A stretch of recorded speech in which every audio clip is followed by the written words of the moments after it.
It's pretty crazy to me that we've gotten to the point we are where some of the best movies of the year are getting released directly to streaming services.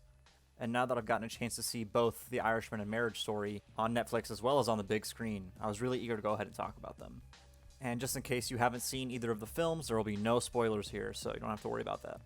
So I guess first I'll talk about The Irishman, which is the, I believe, 25th film from Martin Scorsese. And he's also directed, I think, like 10 or more documentaries, so he's technically done like 40 features. I mean, it's ridiculous. But yeah, anyway, The Irishman, I thought it was excellent. It's definitely reminiscent of many of other Scorsese's, most famous films, obviously Goodfellas, Casino being the direct comparisons people make. But I think The Irishman has a unique approach to a similar story, and I really found a tremendous amount of value in how solemn and reflective the movie was. As you would expect, the movie is also beautifully shot and has an incredible display of different kinds of blocking and staging that you would expect from Scorsese. Basically, every performance is great, but especially the three leads being De Niro, Pacino, and Pesci. I think this is the best they've been in probably over a decade, maybe 2 decades for some of them. And I think it's really emblematic of not only how great these actors are, but how great many actors could be as long as they feel, committed and involved and feel like there's a real story to tell and there's a real character behind what they're working on. It's that kind of involvement that leads to your actors being so committed they pay attention to the most minute details. I mean, in this film, the character work is amazing. De Niro has this stutter that slowly creeps up on him with age. Same with Joe Pesci. You can see in his movements as he gets older, he gets shakier. It's just that kind of attention to detail that, breathes life into these characters. The production design was another big standout, which is usually the case for Scorsese movies again. I mean, the attention to detail. This movie travels, from so many decades, from, the 40s to the 50s, all the way to the 70s and 80s. And the way the production design, subtly reflects these different decades and those styles being changed. It's so subtle, but it's enough to display exactly that passage of time. It's incredibly well done. Outside of being a little familiar, I would also say that the script is really great and is filled with not only really funny moments, but tons of memorable set pieces and different character interactions. Then there's the pacing, which I'm a little split on. I think on one hand, the editing is great, and it does a really good job of making those 3.5 hours kind of fly by and tell its story efficiently.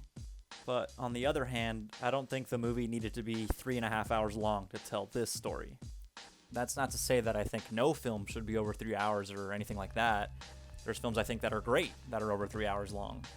And also I should say that the film's length does serve a purpose, but it's just one specific beat of the story, which is an important one, but I don't know if it's enough. I think you still could have communicated that in a different way. I don't know.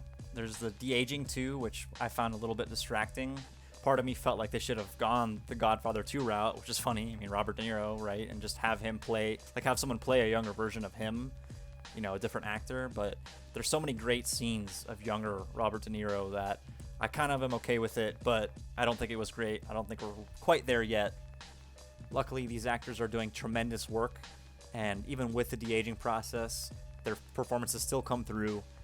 Martin Scorsese is an amazing filmmaker, and honestly, I feel very lucky that we're still getting films from him, and it's honestly kind of amazing that he hasn't lost his touch at his age, and I really enjoyed The Irishman. Hopefully you will too, or already did, and I'm going to give it an 8 out of 10.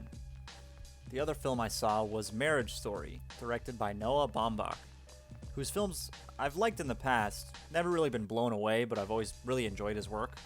But I gotta say, he did an amazing job with Marriage Story. The obvious big standouts are the lead performances from Scarlett Johansson and Adam Driver.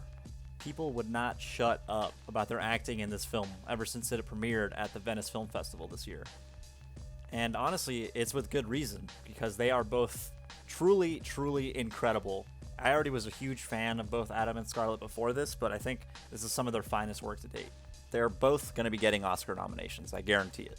You also have a great supporting cast with Laura Dern and Ray Liotta and Alan Alda. It's like these seasoned career actors just in these little parts that really bring so much to the movie.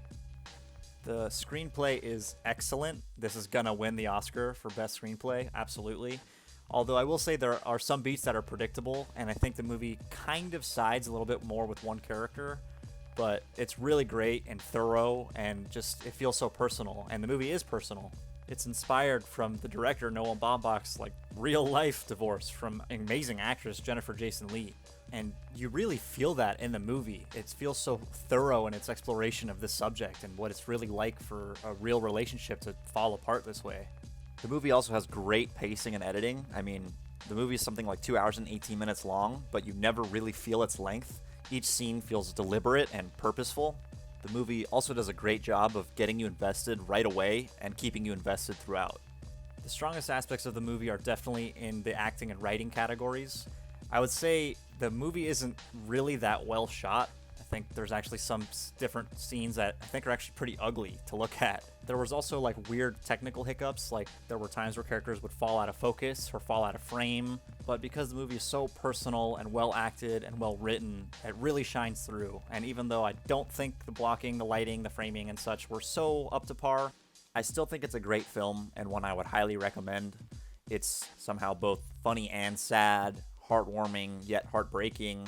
It's honest and it's personal and it's incredibly engaging. And I'm gonna give Marriage Story an 8 out of 10.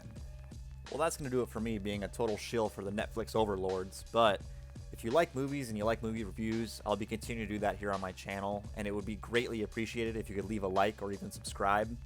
And until next time, please take care of yourself.